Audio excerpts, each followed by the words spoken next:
नमस्कार, मी आज तुम्हाला पनीरची भाजी कशी करायची ती दाखवत आहे. तर चला सुरुवात करूया. सर्वप्रथम आपल्याला बाजारातून फ्रेश पनीर आणायचं आहे आणि नंतर आपल्याला पनीरच्या भाजीसाठी लागणारं साहित्य घेऊ. प्रथम हा कांदा घेतला एक चिरून, टोमॅटो एक चिरून, नंतर लसूण, अद्रक आणि आपल्याला काय करायचं आहे, कांदा आणि टोमॅटो तव्यावरती तेल टाकून चांगला भाजायचा आहे. त्यामुळे आपला मसाला शिजायला सुद्धा कमी वेळ लागतो आणि मसाल्याचा कच्चेपणा पण जातो. अशा प्रकारे टोमॅटो आणि कांदा भाजून झाल्याच्या नंतर तो गार झाल्याच्या नंतर मिक्सरमध्ये फिरून घ्यायचा आहे आणि ते आपण असं वाटण केलं तर आपल्याला एक थेंबसुद्धा पाणी लागत नाही. हे बघा, अशा प्रकारे हे आपल्याला टोमॅटो आणि कांदा मिक्स हे वाटण तयार झालेलं आहे. नंतर आपल्याला कढईमध्ये तेल गरम करायचं आहे. त्यामध्ये थोडी मोहरी जिरे टाकायचे आहेत. जिरे तडतडल्याच्या नंतर आपण जे अद्रक लसूण ठेचून घेतलं आहे ते टाकायचं आहे. तुम्ही शक्यतो त्याची ताजी पेस्ट घ्या, त्यामुळे चव आणखीन छान येते. नंतर अद्रक लसूण चांगलं परतल्याच्या नंतर आपण जे वाटण तयार केलं आहे ते आपल्याला तेलात टाकून चांगलं तेल सुटेपर्यंत चांगलं परतून घ्यायचं आहे.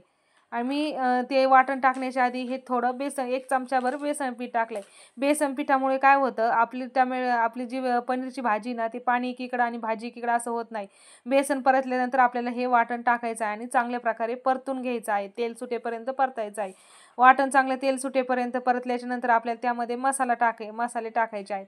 त्यासाठी आपल्याला एक चमचा लाल तिखट टाकायचं आहे. तुम्हाला जसं तिखट आवडत असेल तसं तुम्ही टाकू शकता. हळद टाकायची आहे, त्यानंतर लाल तिखट टाकायचं आहे.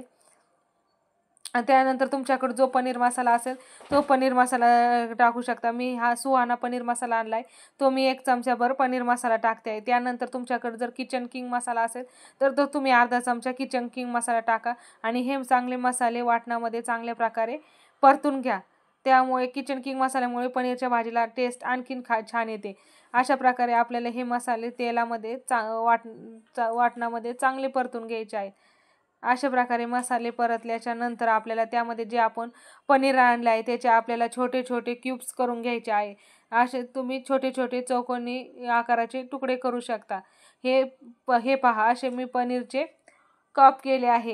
हे पनीरचे काप आपल्याला तयार वाटणामध्ये टाकायचे आणि ते सुद्धा त्यामध्ये परतून घ्यायचे आहे, पण हलक्या हाताने परतायचे कारण की पनीरचे तुकडे होऊ नये म्हणून. त्यानंतर आपल्याला त्यामध्ये गरम पाणी टाकायचं आहे. हे बघा, मी मिक्सरच्या भांड्यातील पाणी सुद्धा त्यामध्ये मिसळून टाकलं आहे. त्यानंतर गरम पाणी जसं तुम्हाला ग्रेव्ही पाहिजे तसं तुम्ही पाण्याचं प्रमाण ठेवू शकता. अशा प्रकारे आपल्याला इतकी आपली पनीरची भाजी दाटसरच असते, त्यामुळे आपण पाणी थोडंच टाकायचं आहे. त्यानंतर आपल्याला त्यामध्ये फ्रेश क्रीम टाकायची आहे. तुमच्याकडे जर फ्रेश क्रीम अवेलेबल नसेल तर तुम्ही तुमच्या घरी जी साई ठेवलेली आहे ती फेटूनसुद्धा अशा प्रकारे भाजीमध्ये टाकू शकता. त्याने भाजीला टेस्टसुद्धा खूप छान येते. त्यामुळे ही आपली साई आपण त्यामध्ये थोडी टाकणार आहे. त्यानंतर झाकण ठेवून आपल्याला 10 मिनिटे भाजी शिजवून घ्यायची आहे आणि नंतर आपल्याला शेवटला मीठ टाकायचं आहे. तुम्ही चवीनुसार मीठ यामध्ये टाकू शकता. हे बघा, आपण पनीरची भाजी शिजल्याच्या नंतर भाजीला कलर खूप छान आला आहे आणि मुलांना सुद्धा ही भाजी नक्की आवडेल आणि तुम्हाला घरी नक्की तुम्ही ट्राय करून बघा. हे बघा, पनीरची भाजी खूप छान झाली. धन्यवाद.